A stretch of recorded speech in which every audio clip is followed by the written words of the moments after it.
Daniel soon proved himself more capable than all the other administrators and high officers.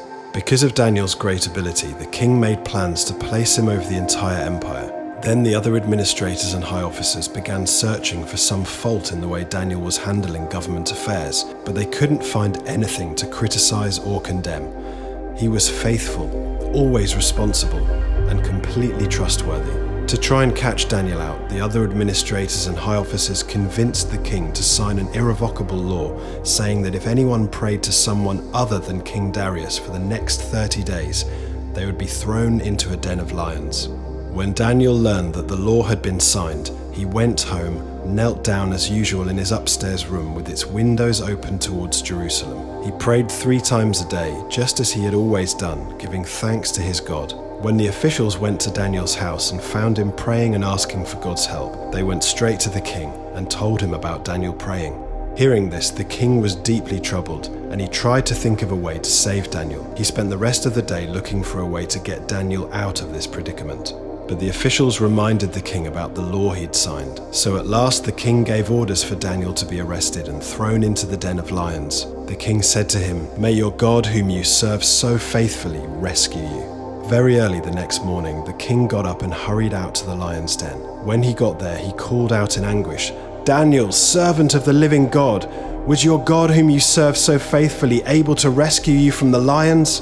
Daniel answered, "Long live the king! My God sent his angel to shut the lions' mouths so that they would not hurt me, for I have been found innocent in his sight." The king was overjoyed and ordered that Daniel be lifted from the den. Not a scratch was found on him, for he had trusted in his God. Then the king gave orders to arrest the men who'd accused Daniel. They, along with their wives and children, were thrown into the den and were immediately devoured by the lions. King Darius then sent out a message to the people in his kingdom, declaring, "I decree that everyone throughout my kingdom should tremble with fear before the God of Daniel. For he is the living God, and he will endure forever. His kingdom will never be destroyed, and his rule will never end. He rescues and saves his people. He performs miraculous signs and wonders in the heavens and on earth. He has rescued Daniel from the power of the lions."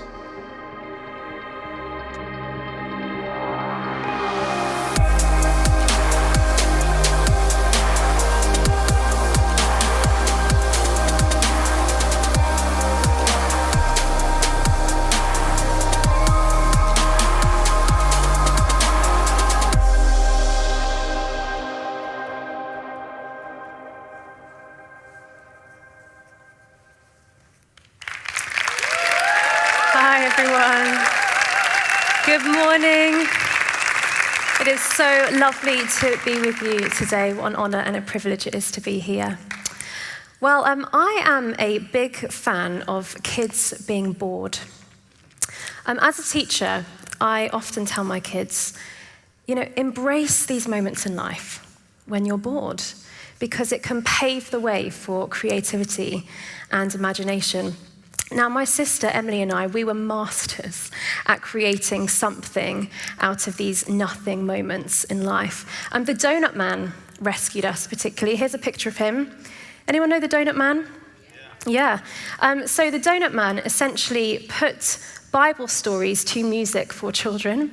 And so my sister and I would spend endless hours and hours growing up performing shows for our parents, and then they would film them. Now, normally, as the younger sister, I was the understudy, the props girl, whilst my sister took center stage. She was King Nebuchadnezzar on the throne, and I was the servant on the side, wafting the palm trees.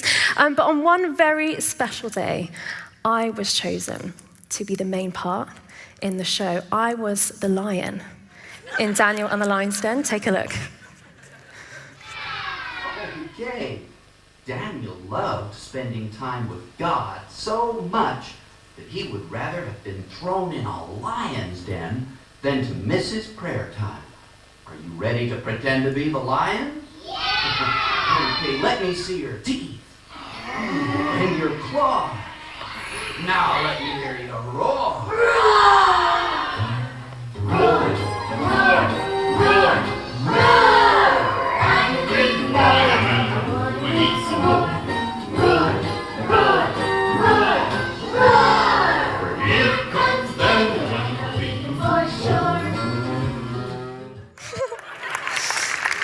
Thank you.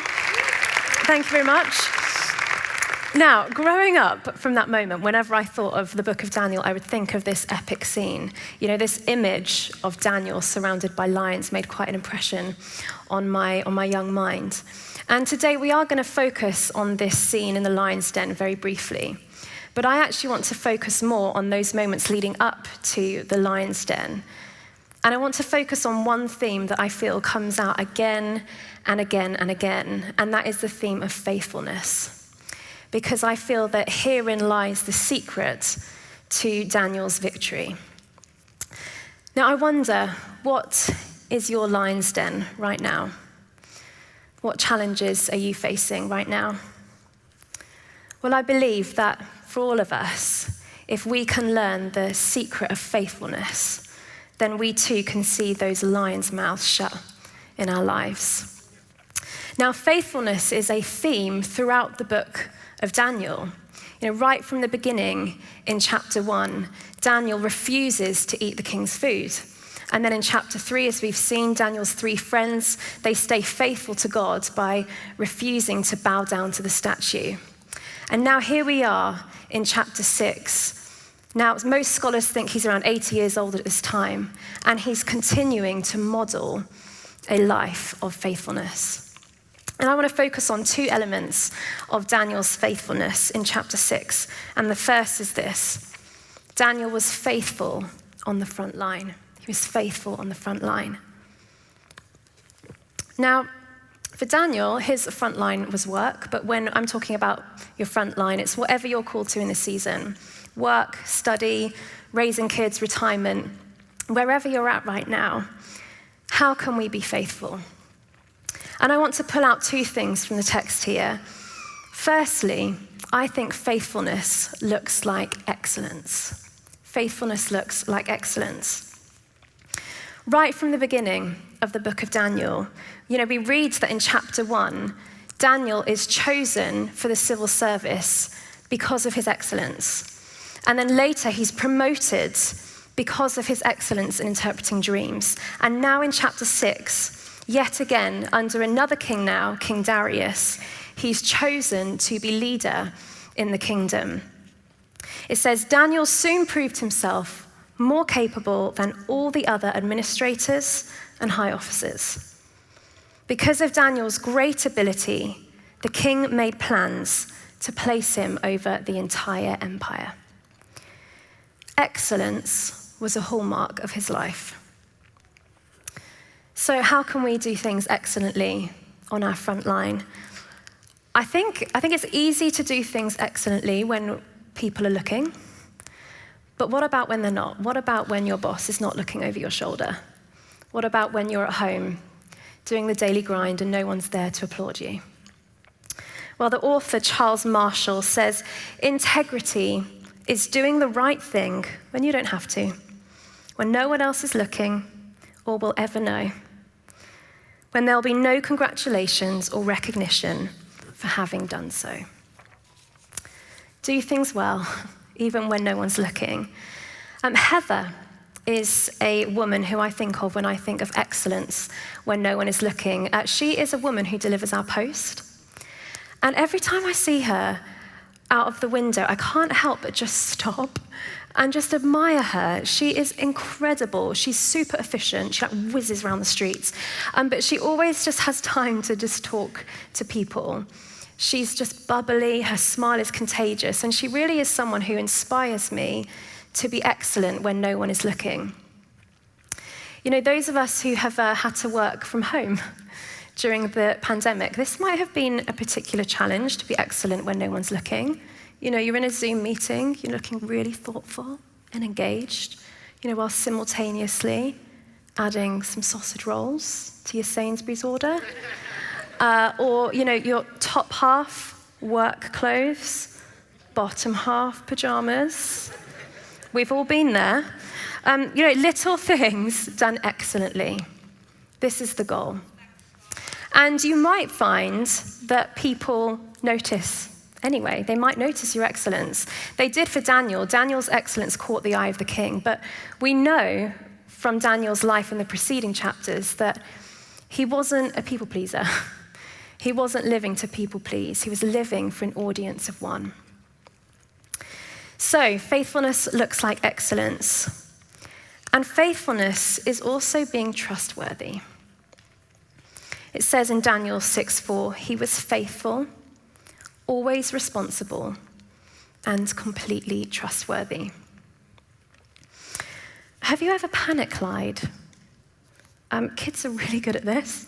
A couple of years ago, I was having a great day at work, and at the end of the day, I go and open my top drawer, and I kid you not, there, staring at me, is a piece of tissue with poo on it. Human poo, not animal poo. Now, after some investigation, it transpires that one of my children had seen a piece of tissue in the toilet with poo on it on the floor and thought it'd be hilarious to pick it up and put it in my drawer. There was some panic lying going on when I confronted the children about that. Credit to them. They did own up in the end. But it's not just kids who panic lie. I panic lied to my manager. Again, a couple of years ago, I wasn't having a great day. I was overwhelmed, I was a bit maxed out, and basically I didn't do something that I should have done. And when my manager asked me about it, I panicked and I lied. And I went home that day, you know that guilt, the conviction of the Holy Spirit. I was lying in bed and I just felt the conviction of the Holy Spirit. So I said, God, I'm so sorry. I'm so sorry. And he said, oh, it's okay, I forgive you. I'm like, thank you so much. And then he's like, are you going to speak to your manager about that as well? No. You can't be serious. He said, ball's in your court. Ball's in your court. Well, when he says that, you can't really say no to that. So I went the next day, I was walking to school, my heart pounding in my chest. And I asked to have a meeting with my manager, and I also felt it was right to ask the head teacher to come as well. And I just sat down with them. We were on beanbags, so it kind of took the pressure off a little bit. And I just said, look, when you asked me about this, I panicked. And I lied. And I'm really sorry. And that's not going to happen again. And you know what they said? They said, Annabel, that took so much courage. And then my head teacher said, one of our school values is trust. And you have just shown yourself trustworthy. You know, this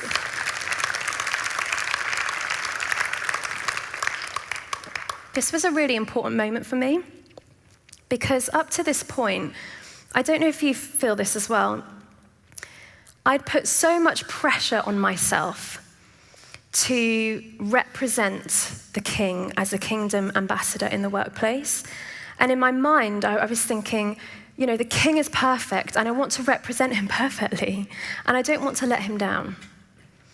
And I just feel some of you need to know that people aren't interested in your perfect life. They actually just want to see you. And some of the most connecting moments I've ever had with my colleagues have been moments when I've been at my most vulnerable, or I've had trouble. And I've said, hey, I'm struggling here. You know, being perfect, being trustworthy doesn't always mean being perfect. Being trustworthy doesn't mean always getting it right. Jesus is the only one who always got it right. And some of you need to hear that again. Sometimes being trustworthy is actually taking responsibility for a mistake. Sometimes being trustworthy means showing integrity, even when it's hard. And as we'll see, Daniel is a model example of showing integrity when it's hard. He was utterly faithful on the front line, and he was promoted because of it. So here's Daniel. He's received promotion because of his excellence. And yet, there are other administrators and high officers that are trying to find fault with him. Now, we don't actually know why. It's possible that it was racially motivated, because in verse 13 they say, that man Daniel, one of the captives from Judah, is ignoring you and your law. Maybe they were jealous. Either way, they tried to find a way to trip him up. And they made King Darius sign a law that anyone who doesn't treat Darius like a god for 30 days should be put in a lion's den. So there's this really interesting two-sided message here. You know, on the one hand, oh, Daniel, look how gracious God is in giving you favor among kings. And then on the other hand, look how costly it might prove to remain faithful when you're promoted. So don't make an idol out of human favor, because you never know the morning when you're going to have to wake up and let go of human favor to stay faithful to God. So for you in these moments of decision, when God says, ball's in your court, we've got a choice. Do we listen to the whisper of our Father, urging us to remain faithful and trustworthy, or do we allow worry about losing human favor to speak louder? And this moment of letting go of human favor for Daniel comes in Daniel 6, verse 10. Now, Daniel's just heard that this law has been signed, and what is his response?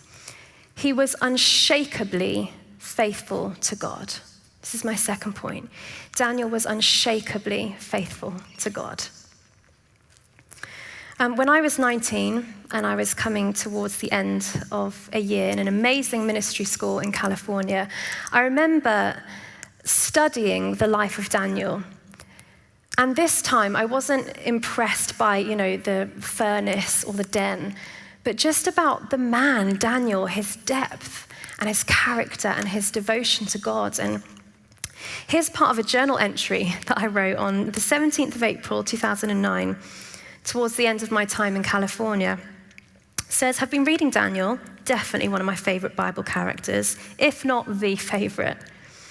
He was a man who was unshakably consecrated to Yahweh, Yahweh, the Hebrew word for God. I believe this is going to be one of the defining phrases of my life. I am unshakably consecrated to Yahweh.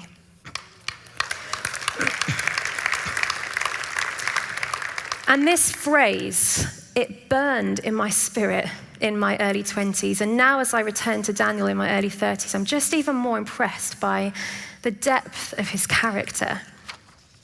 It says, when Daniel learned that the law had been signed, he went home and knelt down, as usual, in his upstairs room. He prayed 3 times a day, just as he had always done, giving thanks to God. Daniel could see the actual issue here. The issue was not about a 30-day decree. The issue was about whether he was going to follow the first of the 10 commandments. I am the Lord your God. You shall have no other gods but me. And in this moment, he had to answer this question: what matters most, the worship of God or my safety and my security? Now, for me, this is the premier moment of the story. This is the golden moment. Forget the lion's den. This moment is incredible. Why? What can we learn from Daniel in this moment? I think the first thing we can learn is to make prayer your first thought, not an afterthought. Make prayer your first thought, not an afterthought. I wonder what your default is in uncertainty. I read a book called 40 Days of Decrease in the summer. It's actually a book that's meant to be read in Lent, but I just felt to read it this summer. And the author says, uncertainty is quite revealing. The unknown triggers different reactions in different hearts and exposes our soul's defaults. Ambiguity reveals where we instinctively go to feel the illusion of security again. What is your soul's default? What is your impulse reaction when faced with an uncertain season? For me, it's overthinking. I just think. What is it for you? Is it overeating, overworking, over-scrolling Instagram? Do you try to take control to try and feel more in control? Just look at Daniel and be inspired. His default reaction to an impossibly uncertain situation was prayer. Nothing more, nothing less. One commentator writes, the great miracle of grace in Daniel 6 is that Daniel, the man of prayer, was able to go on praying.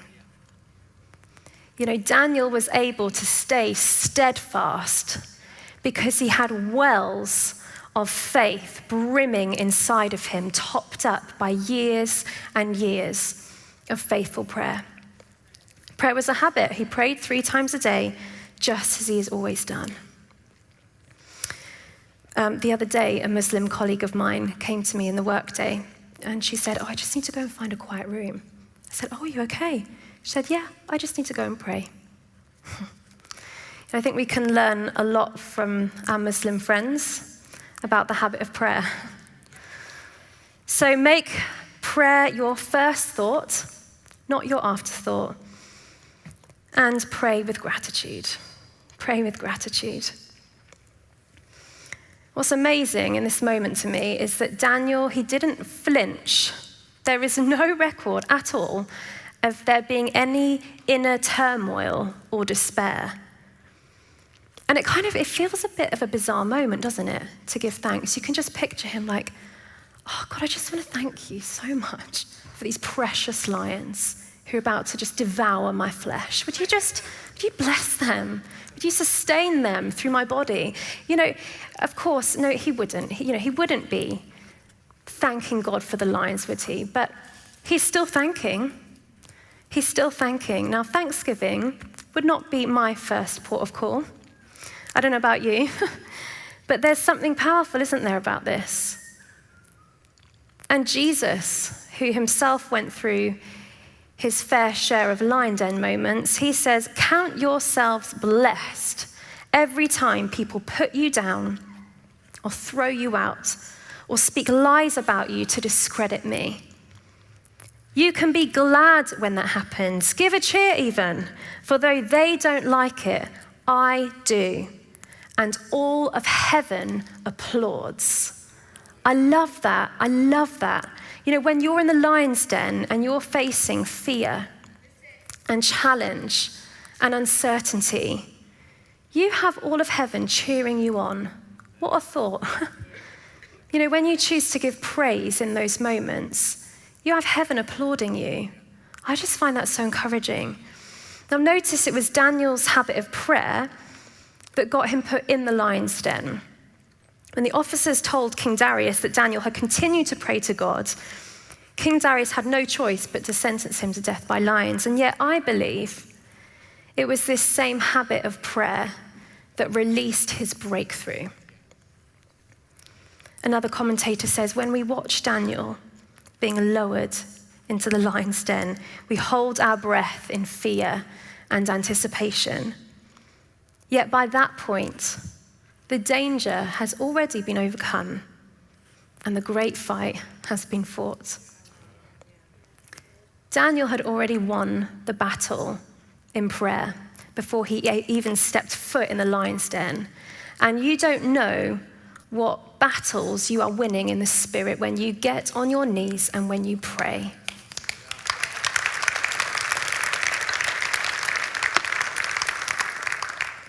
And these might be victories for you, but you never know, your victory might release a victory for someone else. They did for Daniel.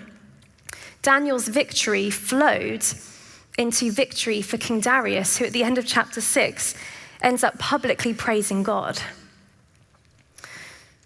So what is your lion's den right now? What are you facing in life that's challenging right now? I just want to invite the worship team to come up. I just want to encourage you. Let's live like Daniel. Let's determine to live with excellence on our front line. Let's be trustworthy. Let's show integrity even when it's hard. Let's live with unshakable faithfulness to God.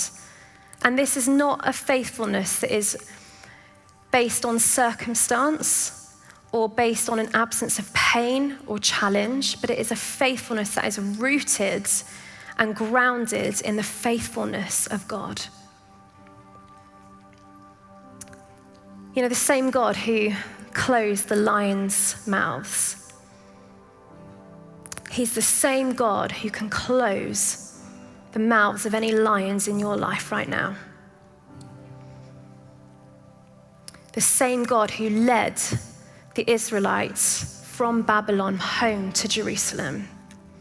He's the same God who can bring you from a wilderness place and into the promised land. The same God who raised Jesus Christ from the dead, who defeated sin and death, is the same God who is able to work and move powerfully in your life. And so I just want us to respond now, wherever you're at right now. I'd like to invite you to stand if you're able.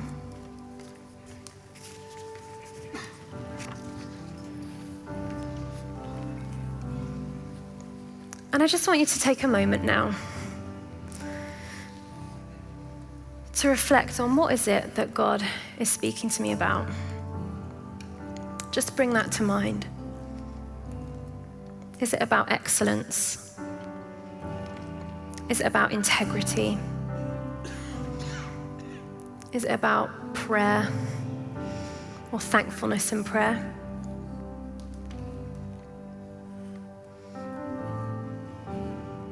It might be that actually you would say, I'm not a Christian. But actually you feel God just drawing close to you right now. Just call those things to mind, and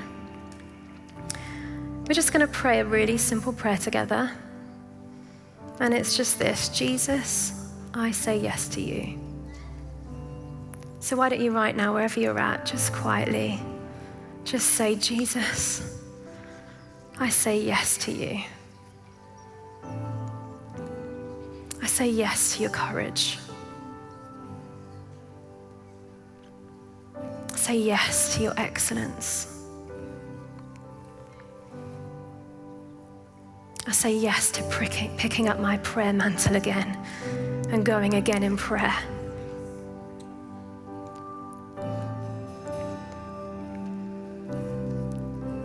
And I just want to encourage you, Philippians 2:13 says, for God is working in you, giving you the desire and the power to do what pleases him.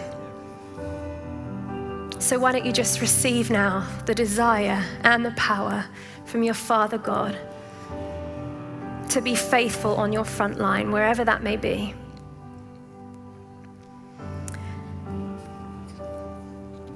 And we're going to continue our response by singing this incredible song, War Cry. This is one of my favorite songs at the moment. And I love it because it's just this defiant declaration in the goodness of God. So as we sing this, continue to say, yes, Jesus. I lift my head in the battle.